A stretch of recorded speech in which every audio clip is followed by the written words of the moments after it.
Numbers chapter 26. After the plague, Adonai said to Moshe and Eleazar son of Aaron the Kohen, saying, Take a head count to the entire community of Bnei Israel, sons 20 years old and upward, by their ancestral houses, all who can serve in Israel's army.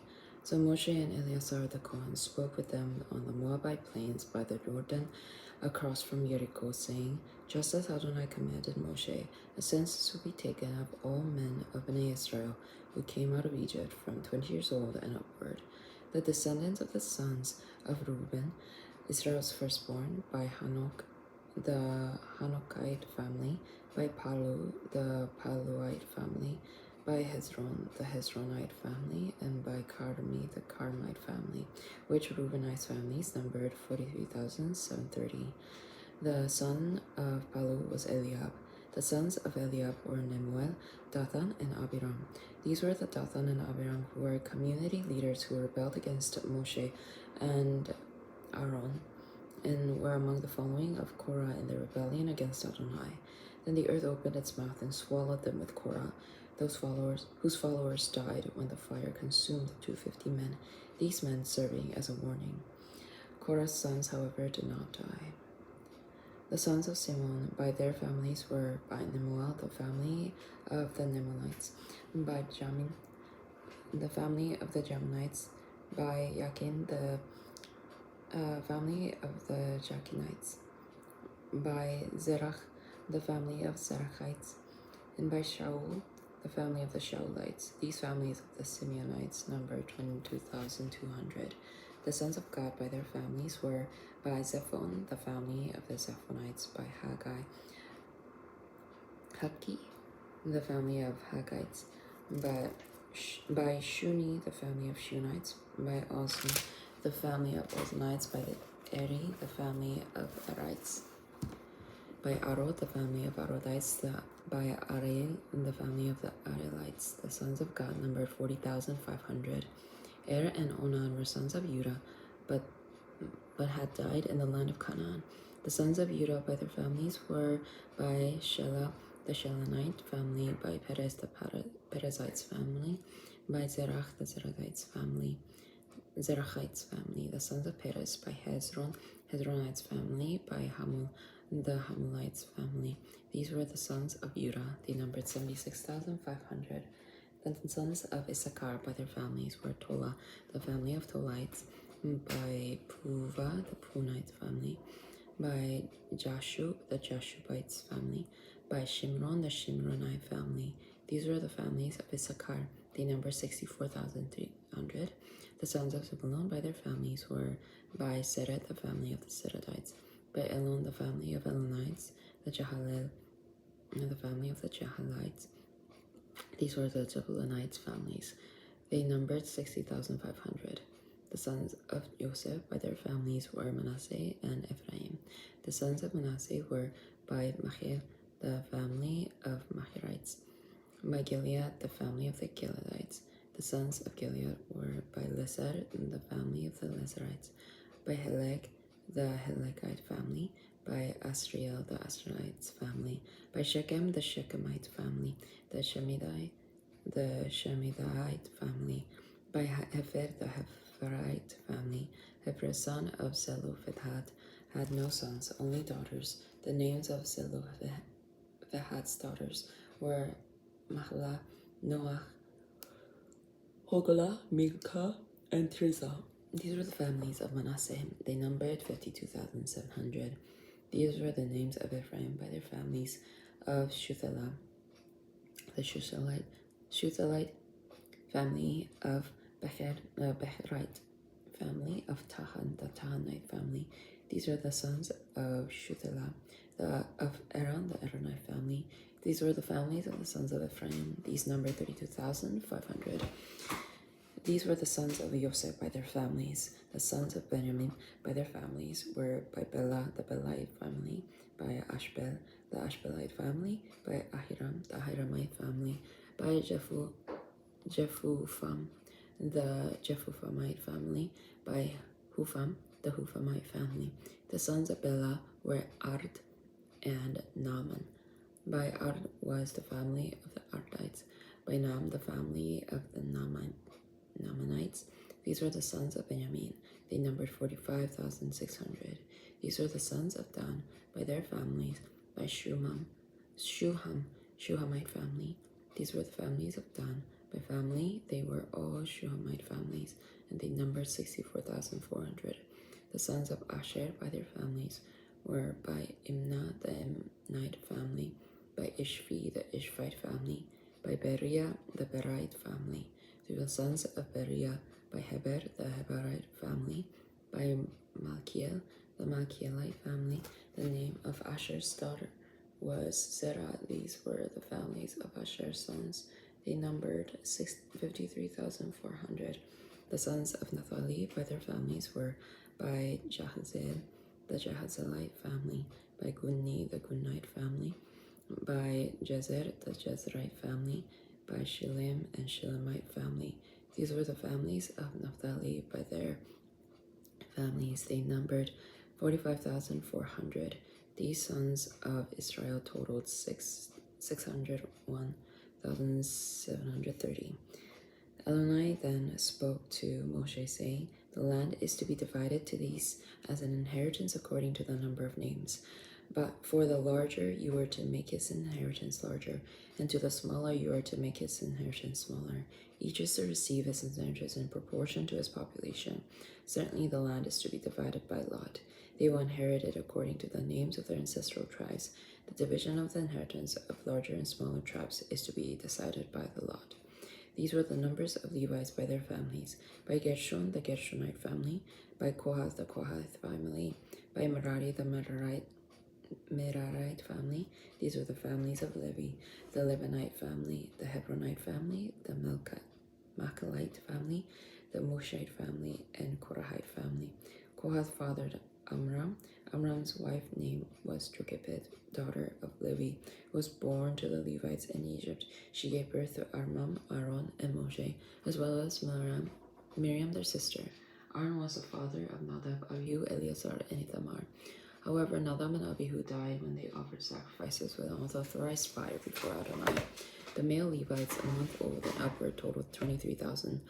Though they were not included among Bnei Israel, since they did not give them inheritance among Bnei Israel. These were numbered by Moshe and Eleazar the Kohen when they counted Bnei Israel on the plains of Moab across from Jericho. Not one of them was among those counted by Moshe and Aaron the Kohen when they counted Bnei Israel in the Sinai wilderness, because Adonai had said they would surely die in the wilderness. Not one of them was left except Caleb, son of Zephuneh, and Joshua, son of Nun. Chapter 27. The daughters of Zelophehad, son of Heber, son of Gilead, of Machir, son of Manasseh, of the families of Manasseh, son of Joseph. The names of his daughters were Mahlah, Noach, Hoglach, Milcah, and Tirzah. Stood before Moshe, Eleazar the Kohen, and the princes of the entire assembly at the entrance to the tent of meeting, and said, "Our father died in the wilderness, but he was not one of the followers banding together against Adonai with Korah, though he died for his own sin. Yet he had no sons. Why should our father's name diminish from his family just because he had no son? Give to us property among our father's brothers." So Moshe brought their issue before Adonai, and Adonai spoke to Moshe, saying, "The daughters of Zelophehad are right in saying you should give them property by inheritance among their father's relatives. You are to turn over the inheritance to their father to them. Furthermore, you are to speak to Bnei Israel, saying, if a man dies without a son, you are to transfer his inheritance to his daughter. If he has no daughter, you are to give his inheritance to his brothers. If he has no brothers, you are to give it to his father's brothers. If his father had no brothers, you are to give it to the nearest relative in his family, that he might possess it. This is to be a legal statute of Bnei Israel, just as Adonai commanded Moshe." Then Adonai said to Moshe, "Go up this mountain of Abarim range and look at the land that I've given to Bnei Israel. When you have seen it, you will be gathered to your people, just as Aaron your brother was gathered. For in the wilderness of Sin, during the strife of the community, you both rebelled against my word instead of honoring me as holy as the waters before their eyes. These were the waters of Meribah at Kadesh in the wilderness of Sin. Moshe spoke to Adonai, saying, May Adonai, God of the spirits of all flesh, appoint a man over the community to go out and come in before them, who will lead them out and bring them out, so that the people of Adonai will not be like sheep without a shepherd. Adonai said to Moshe, Take Joshua son of Nun, a man is whom is the Ruach, and lay their hand on him. You will have him stand before Eleazar the Kohen and the entire assembly, and commission him before their eyes.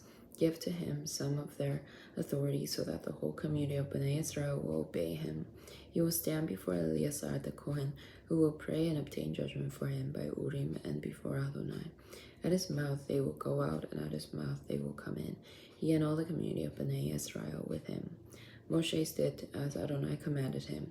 He took Joshua, stood him before Eleazar the Kohen, and all the entire assembly. Then he laid his hand on him and commissioned him, just as Adonai had spoken by Moshe's hand. Chapter 28. Adonai spoke to Moshe, saying, Command Bnei Israel and tell them to be careful to present to me at the Moadim of my food offerings by fire as a pleasing aroma. Tell them this is the fire offering which you are to present to Adonai, 2 male lambs a year old without flaw, as a daily regular burnt offering. Prepare 1 lamb in the morning, and the other lamb you are to prepare at twilight, along with 1/10 of an ephah of fine flour for a grain offering, mixed with 1/4 of a hin of oil from pressed olives. This is the regular burnt offering initiated at Mount Sinai as a pleasing aroma, a fire offering to Adonai. With each lamb pour out 1/4 of hin, a fermented drink, at the sanctuary as a drink offering to Adonai. Prepare the 2nd lamb at twilight with the same type of grain and drink offerings you prepared in the morning, a fire offering as pleasing aroma to Adonai. On the Shabbat, you are to present 2 flawless male lambs a year old, along with 2/10 of an ephah of fine flour as a grain offering, mixed with oil and its drink offering. This is a burnt offering for every Shabbat, besides the regular burnt offering and its drink offering. Rosh Chodesh.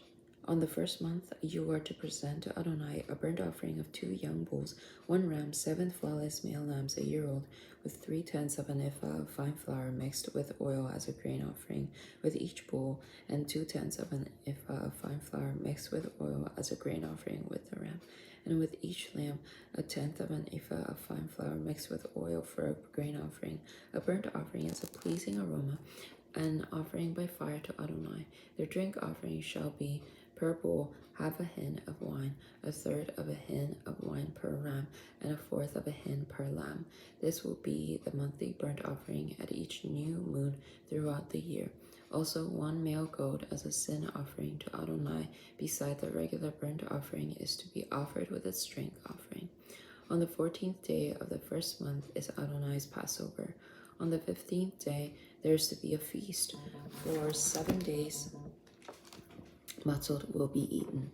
You are to hold a sacred assembly on the 1st day. You are not to do any laborious work.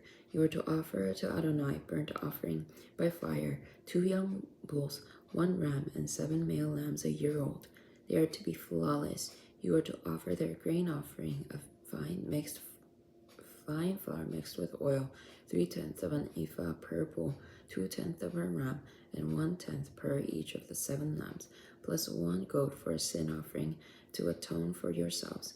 In addition to the morning burnt offering and regular burnt offering, you are to offer these. Just as this, you are to offer each day for 7 days the food to be offered by fire for each day as a pleasing aroma to Adonai, beside the regular burnt offering with its drink offering. On the 7th day, you are to have a sacred assembly, and you are to do no laborious work. On the day of first fruit, that when you offer to Adonai a new grain offering during the Feast of Weeks, you are to have a sacred assembly. You are to do no laborious work.